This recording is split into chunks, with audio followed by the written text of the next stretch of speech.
Eu cumprimento a igreja com a paz do Senhor. Já quero convidar os irmãos para abrirem as suas Bíblias no livro de Mateus. Mateus, capítulo 8. Nós vamos ler um texto bastante conhecido da igreja do Senhor. Nós vamos ler a partir do versículo 23.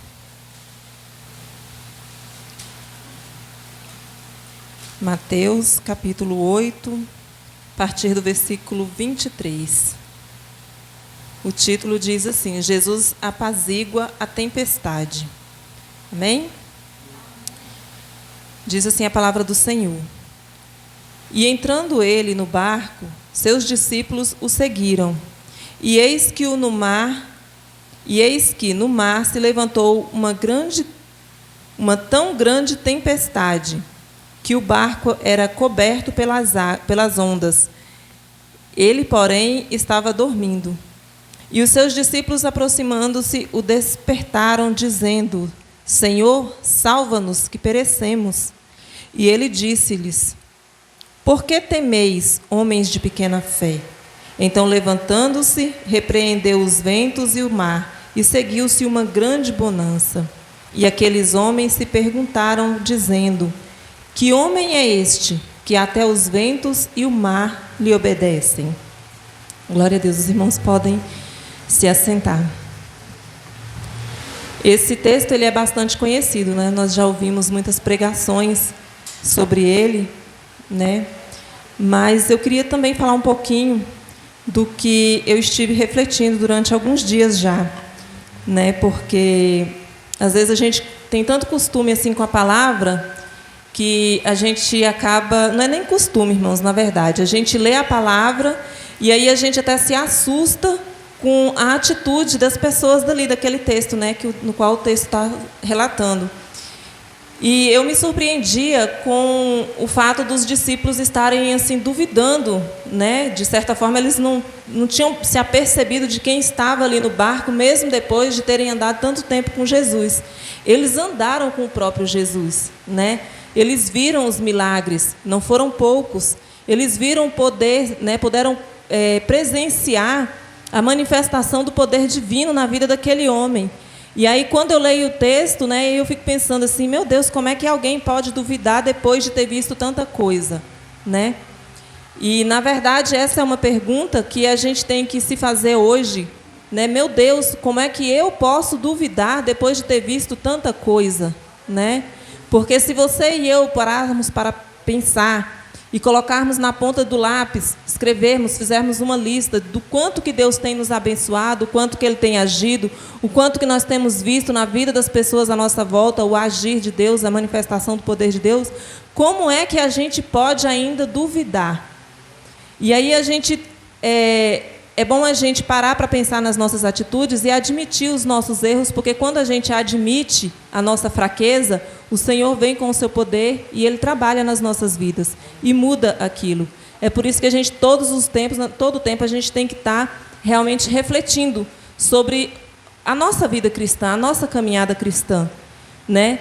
E aí a gente passa por tribulações e a gente começa a duvidar e a gente começa a querer pedir ajuda em oração, não que isso seja errado, né? Mas muitas vezes a gente chega em alguém e pede oração para aquela pessoa como se a oração dela fosse ter mais efeito que a sua. E por que muitas vezes a gente faz isso, né? Inconscientemente a gente está dizendo o quê? Que nós não temos um relacionamento com Deus forte o suficiente para a gente chegar nele, falar diretamente com Ele e crer, né, no que o Senhor faz. É interessante que, se a gente pegar uma criança, ela confia inteiramente no que o pai diz, não é? Uma criança novinha, tudo que o pai diz, ela acredita. Eu não sei se os irmãos se lembram de uma reportagem já de algum tempo atrás, onde o pai ele vivia numa cidade e ali estava tendo uma guerra, a cidade estava sendo bombardeada, e ele tinha uma filha de 3 anos. E aí ele dizia para aquela menina que aquele barulho daquelas bombas eram fogos de artifício. Ele até fez um vídeo e publicou onde, durante um ataque, durante um bombardeio àquela cidade, a criança ria e se divertia com aquele barulho. Por quê? Porque o pai dela disse que aquilo não era nada, que aquilo não ia fazer mal a ela, era apenas fogos de artifício. E aí a palavra de Deus diz assim, que o Senhor, Ele estaria conosco, Ele está conosco todos os dias das nossas vidas, todos os dias das nossas vidas. E muitas vezes a gente se pega agindo como se Ele não estivesse ali do nosso lado, né? Como se a gente não tivesse aquela intimidade com Ele para falar e ouvir a voz dEle. Muitas vezes a gente está querendo algo sobrenatural, a gente está querendo algo, né, que a gente não tem costume, não vê todos os dias. É aquela história de que alguém chega e diga, né, o Senhor manda te dizer e aquilo resolva o nosso problema. E a gente sabe que a caminhada cristã, ela não é assim, né? O Senhor falou que no mundo nós teríamos aflições. Ele próprio passou por aflições enquanto homem, né? Ele mesmo sendo Deus, Ele deixou o seu trono, se esvaziou de si mesmo e veio a esta terra, e chegando aqui, Ele continuou a se esvaziar, porque Ele não fazia a própria vontade, Ele fazia a vontade de Deus. Era por isso que o relacionamento dele com o Pai não diminuiu em nenhum momento, e mesmo durante as aflições, mesmo durante as tempestades, Ele estava tranquilo ao ponto de dormir. E nós podemos também conseguir essa tranquilidade, né? De estar tranquilos ao ponto de dormir, confiando em quem está do nosso lado, né? A receita é andar com o Senhor. Não é nada de muito extraordinário, né, que vai acontecer, um sinal além daquele que o Senhor já nos deu, que é a sua palavra. Foi muito falado aqui nessa noite sobre a importância da palavra nas nossas vidas, porque é a palavra que vai fazer a gente conhecer a Deus. E se a gente conhecer a Deus como Ele é, verdadeiramente não há temor, né? Não há do que nós temermos, porque se o Senhor estiver do nosso lado, todas as coisas que nos acontecerem, elas são para contribuir para o nosso bem. É a palavra dele que diz. Não há por que a gente duvidar, não há por que a gente procurar algo de maior, de mais extraordinário, né? Às vezes a gente ouve alguém dizer assim que quer, né, que chega no culto e espera uma revelação diferente daquela que ela já tem, que é a palavra de Deus. Nós não precisamos de algo novo. Tudo que o Senhor já fez, Ele registrou, deixou na Bíblia dele. Não estou dizendo que não vai acontecer, porque Deus é Deus. Ele pode agir no momento em que Ele quiser. Ele pode fazer da forma que Ele quiser, porque Ele é Deus, Ele é quem manda, né? Tudo é por Ele e para Ele. Mas nós devemos buscar na palavra de Deus a revelação divina de quem Ele é. Nós devemos buscar aquilo que o Senhor deixou escrito, porque se a palavra de Deus ela fosse algo superficial na nossa vida, né, e a gente pudesse deixar ela de lado e ir atrás de outras coisas, ela não teria sido tão aclamada durante tanto tempo, pessoas não teriam se entregado, né, entregado a sua vida, a própria morte, para quê? Para proteger essa palavra. Nós temos ela hoje nas nossas mãos, mas muitas pessoas morreram para que isso acontecesse, e era Deus trabalhando na vida dessas pessoas. Por quê? Porque elas acreditaram ao ponto de se entregarem, né? E nós precisamos também buscar esse comprometimento com a palavra de Deus, né? A gente entender que realmente Ele é, o que Ele realmente fez pelas nossas vidas e o que Ele continua a fazer. Não importa as dificuldades, não importam os problemas, né? Nós temos vivido uns tempos de tribulação, né? E a palavra de Deus ainda vai dizer que o tempo de tribulação é algo que a gente não pode sequer exagerar quando falarmos dele. Então, a gente dá de entender que nós não estamos ainda nesse momento de desespero, né? A gente ainda está no momento em que a gente pode se aprofundar mais no Senhor e passar por esse problema na presença dele, sem se desesperar, sem deixar a fé, como a gente tem visto muitas pessoas, né? Deixando a fé, deixando de fazer aquilo que o Senhor Ele nos mandou fazer. Por que que às vezes isso acontece com algumas pessoas? Porque a verdade é que a gente não está buscando conhecer a Deus, né? E quando a gente não busca conhecer a Deus, né, sobre quem Ele é e o que Ele faz e qual é a vontade dEle, a gente acaba criando um Deus para a gente. A gente é quem acaba colocando o Senhor dentro daquilo que a gente quer.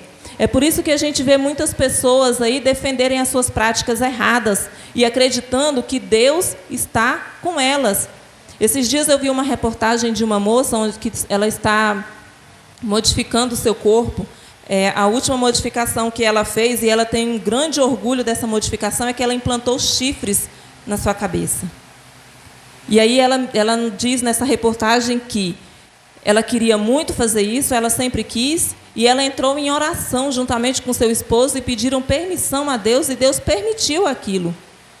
E aí a gente olha para uma situação dessa e pensa, o que está acontecendo? O que está acontecendo é o que está acontecendo com muita gente aí fora. As pessoas estão fazendo Deus para si, um Deus para si. Um Deus que apoia as suas atitudes, um Deus que eu não preciso mudar, eu posso continuar fazendo o que eu estou fazendo, vivendo da maneira como eu estou vivendo, porque Ele é amor. E não é que Deus não seja amor, Ele é amor, mas Ele também é justiça. E a palavra dele, se Ele próprio tanto fez para cumpri-la, que entregou o seu próprio filho para morrer no seu lugar, como que a gente pode acreditar que podemos viver sem cumprir essa palavra, sem nos sacrificar, sem deixar de fazer a nossa própria vontade para fazer a vontade dele, que é soberana, né? É por isso que a gente precisa, todos os dias, todos os momentos, estar buscando a presença desse Senhor, do nosso Senhor, para que Ele venha trabalhar no nosso coração, para que a gente, né, venha testemunhar, ser testemunhas vivas do poder dEle, do agir dEle. E aí, quando nós passarmos pela tribulação, nós não faremos como aqueles apóstolos fizeram, que no final dela, depois de ver Jesus acalmar a tempestade, eles perguntavam, quem é este que até o vento e o mar lhe obedecem? Quem é este? É um claro sinal de que ainda não tinham entendido quem era realmente aquele, né, que tinha acalmado a tempestade, que tinha feito tantos milagres, né? E infelizmente hoje, em muitas situações, a gente se encontra, né, fazendo a mesma coisa, nos perguntando. É como se a gente perguntasse. A gente muitas vezes não pergunta com todas as letras, a gente não admite a nossa fraqueza, mas muitas vezes a nossa atitude ela está dizendo isso. Quem é este? Quem é este em quem eu posso crer? Quem é este em que eu posso colocar a minha vida realmente nas mãos dele? Eu tenho confiança realmente de fazer isso? Né? Colocar a minha vida, tudo que eu tenho nas mãos dele e esperar que ele vá agir? Tem muita gente que já desistiu de esperar para que Deus haja na vida delas, e elas próprias estão agindo. Elas próprias estão criando as oportunidades, estão buscando as oportunidades para fazer aquilo que elas querem fazer com as próprias vidas. E isso é claramente deixar de seguir a Deus, deixar de entregar o trono da nossa vida para Ele, para fazer a nossa própria vontade. Desde que a gente, né, desde que o mundo é mundo, se a gente pegar a Bíblia e começar a ler ela de Gênesis a Apocalipse, nós vamos ver que todas as pessoas que deixaram de fazer a vontade de Deus para fazerem as próprias vontades, elas pagaram um alto preço. Não é diferente hoje. É por isso que a situação está do jeito que está. É por isso que a gente, quando passa por um momento como esse de dificuldade, muitos, eles abandonam a fé. Eles abandonam os mandamentos do Senhor, porque um dos mandamentos do Senhor foi que a gente não deixasse de congregar. É um mandamento, né? Nós precisamos congregar, né? E, infelizmente, muita gente tem deixado isso. Tem deixado de vir à casa do Senhor, tem deixado de se alimentar, né? Porque quando a gente ouve a palavra de Deus, isso é alimento para a nossa alma, né? E não adianta a gente acreditar no que muitas pessoas têm dito por aí, né? Que o Senhor está em mim, por isso eu posso ficar em casa, por isso eu posso descansar, por isso eu posso buscar Ele lá em casa, Ele vai falar comigo, eu vou ouvir um hino, eu vou assistir uma pregação. Mas se fosse assim, por que Deus disse que a gente permanecesse junto até a volta dEle? Né? Nós precisamos permanecer juntos, porque o Senhor nos mandou, o Senhor pediu, o Senhor, né, colocou como condição para que o mundo creia, né, que Ele é Deus, que a gente permanecesse juntos. Né? E se algo tão simples quanto permanecer juntos está sendo tão difícil hoje, o que será quando chegar a grande tribulação? Né? O que será do nosso país, o que será dos nossos irmãos, daqueles que um dia passaram pela casa de Deus e hoje já não estão mais? Né? E tantos outros que estão em casa acreditando que estão ainda fazendo parte do corpo. Né? O que será? A gente precisa todos os dias orar. Não só pela gente, né, mas pela igreja do Senhor. Não só a nossa congregação, mas aqueles que estão espalhados sobre a face da terra. Né, porque é no andar juntos é que a gente vai ter mais e mais confiança. A gente vai exercer mais e mais a nossa fé. Né? A gente hoje chegou aqui e acredito que né, as pessoas não estavam esperando um testemunho do agir de Deus, mas nós tivemos um testemunho. E o testemunho é para quê? É para a gente entender que Deus continua trabalhando, Deus continua fazendo. Né? A irmã Marina, ela sempre diz assim, que se você ainda não recebeu a sua bênção, você espera que ela está para chegar. E isso é muito bom, porque isso é uma maneira da irmã abençoar, da irmã dizer, olha, estou sendo abençoada e você também vai ser. E isso nos ajuda na caminhada, né? A gente entender que Deus está trabalhando, que Deus está fazendo. E embora a gente muitas vezes não esteja recebendo aquilo que a gente quer, né? Isso não significa que Deus não está conosco, não significa que Deus não continua agindo. Isso significa, né, que de repente a gente não parou para pensar se aquilo que a gente está pedindo é da vontade de Deus. Se não for da vontade de Deus, é bênção para as nossas vidas e Ele tem algo muito melhor para nós. Amém? Essa é a palavra que eu tenho nessa noite, que eu trago nessa noite, né, que o Senhor colocou no meu coração. E eu agradeço a minha oportunidade.